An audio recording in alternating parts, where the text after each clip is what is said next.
बिस्मिल्लाहिर्रहमानिर्रहीम। आज हर कोई जायदाद खरीदने, फ़रोख्त करने, मुआहदा लिखने या लिखे गए मुआहदा से मुनहरफ होने के खौफ की वजह से अपने आप को गैर महफूज समझता है। ये कानूनी इल्मी आगाही का सिलसिला मैंने आम अफराद, कानून दानों और इल्म के मुतलाशियों के लिए शुरू किया है ताकि आम लोग अपने कानूनी शरई हकूक़ का बेहतरीन तहफ़्फ़ुज़ कर सकें।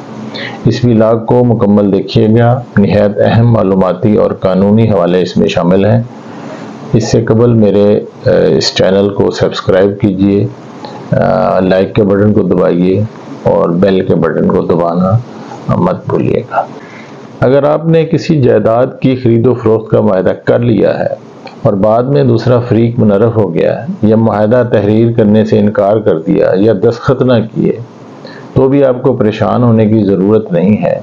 आपका दावा एग्रीमेंट पर दस्तखत के बगैर भी डिग्री हो सकता है, लेकिन शर्त यह है कि आपका वकील इंतहाई काबिल ज़ीरक होना चाहिए जो तहरीर से कबल होने वाले मुआहदे, गुफ्तगू, पेशकश, कबूलियत को दावा के मंदरजात और शहादत से साबित कर सके। अब बड़ा सवाल और अहम सवाल कि जायदाद फ़रोख्त करने वाले ने तो तहरीर मुआहदे पर दस्तखत नहीं किए, तो फिर मुआहदा कैसे साबित होगा और दावा कैसे डिग्री हो सकता है। ये बहुत बारीक, इंतहाई अहम और ख़ालिस कानूनी नुक्ता है। सबसे पहले कुछ मुतल्लका क़वानीन का जायज़ा लेना ज़रूरी है।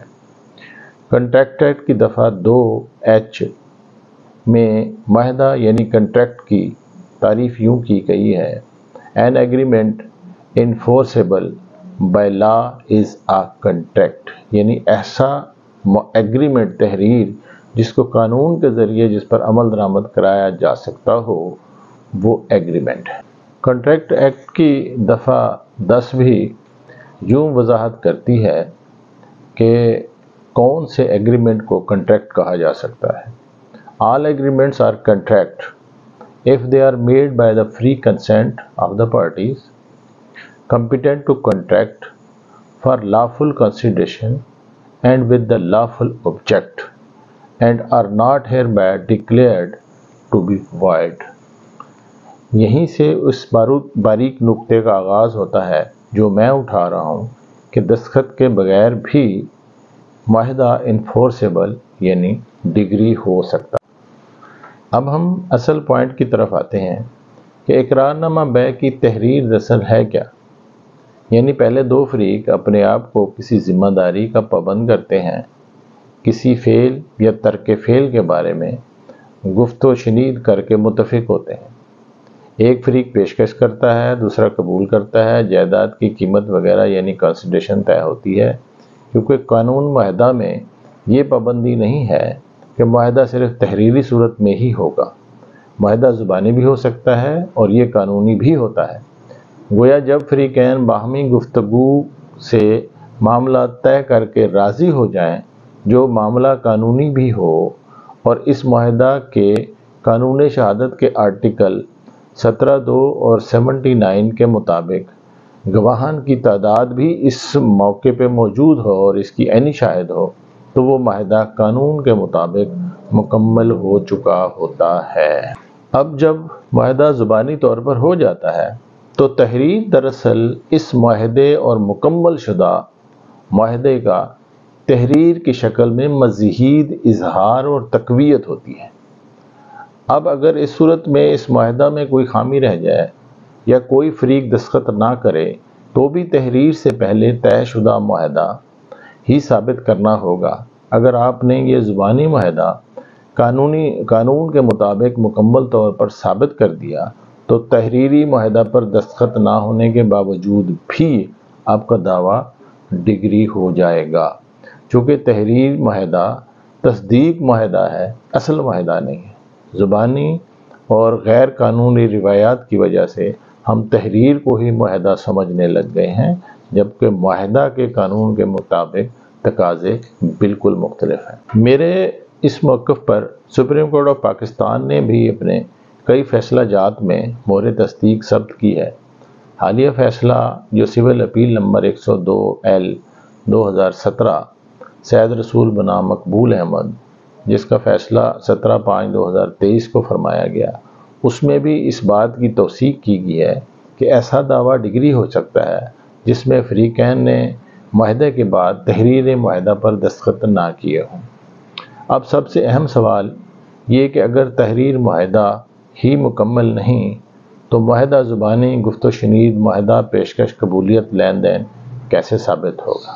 اس بات کو ثابت کرنے کے لیے جیسا کہ میں نے پہلے عرض کیا کہ کسی قابل اور زیر قانون دان کا انتخاب کیجیے اور پھر قانون کا ایک سادہ مگر بنیادی اصول سمجھ لیجیے کہ کوئی بھی دعویٰ آپ کی زبانی شہادت پر ڈگری یا خارج ہو سکتا ہے، اور شہادت آپ کو قانون کے مطابق صرف وہی دینے کی اجازت ہے جو آپ نے اپنے دعوے میں لکھی ہوئی ہے۔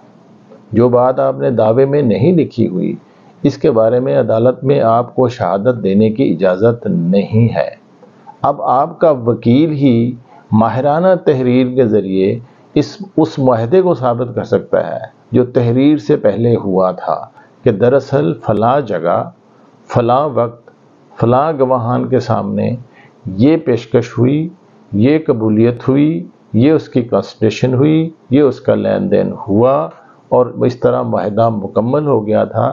تحریر معاہدہ جو تھی وہ تو اس کی مزید توثیق کے لیے کی جانی چاہیے تھی، جو کہ مدعا علیہ نے بدنیتی سے نہیں کی۔ یہ فارمل اظہار تھا، ایگریمنٹ پہلے ہو چکا تھا۔ اس صورت میں اگر آپ نے پہلا اپنا دعویٰ ثابت کر دیا، معاہدہ ثابت کر دیا، تو یہ تحریر معاہدہ الٹا انٹینشن کو ثابت کر کے آپ کے لیے مددگار ہو جائے گی، نقصان دہ نہیں۔ اگر آپ نے یہ ثابت کر دیا کہ معاہدہ قانون کے مطابق ہو چکا تھا جس پر مدعا علیہ نے بدنیتی سے دستخط نہیں کیے ہیں، یعنی آپ نے معاہدہ ثابت کرنا ہے اور تحریر معاہدہ کو ثانوی حیثیت میں لے جانا ہے۔ اگرچہ یہ کام مشکل تو ہے مگر ناممکن نہیں ہے۔ بہترین قانون دان اور بہترین قانونی رہنمائی آپ کو اس امتحان سے بآسانی پاس کرا دے گی اور آپ کا دعویٰ ڈگری ہو جائے گا۔ اس بارے میں جو متعلقہ قوانین ہیں اس میں کنٹریکٹ ایکٹ کی دفعہ 2H اور 10 اور قانون شہادت کا آرٹیکل 17(2) اور 79 اور اسپیسیفک ریلیف ایکٹ 1877 کی دفعہ 12 یہ بہت اہم ہیں، جن کو پڑھنا چاہیے۔ اور اس پہ جو فیصلہ جات ہیں سپریم کورٹ آف پاکستان کے، وہ بھی میں عرض کر دیتا ہوں تاکہ آپ کی رہنمائی ہو سکے۔ اس پہ PLD 1971 supreme court 784، 2006 supreme court monthly review page 721، 2017 supreme court monthly review page 98، 2020 supreme court monthly review page 832 اور حالیہ ججمنٹ جس میں بھی ان ججمنٹس کا حوالہ دیا گیا ہے، یہ landmark judgment of the Supreme Court of Pakistan ہے، یہ 2023 SCMR پیج 1390 پر شائع ہوئی ہے۔ امید ہے یہ معلوماتی ویلاگ آپ کو پسند آئے گا۔ اس کا فیڈ بیک مجھے ضرور دیجیے گا۔ والسلام، آپ کا خادم حبیب احمد پارس، ایڈوکیٹ سپریم۔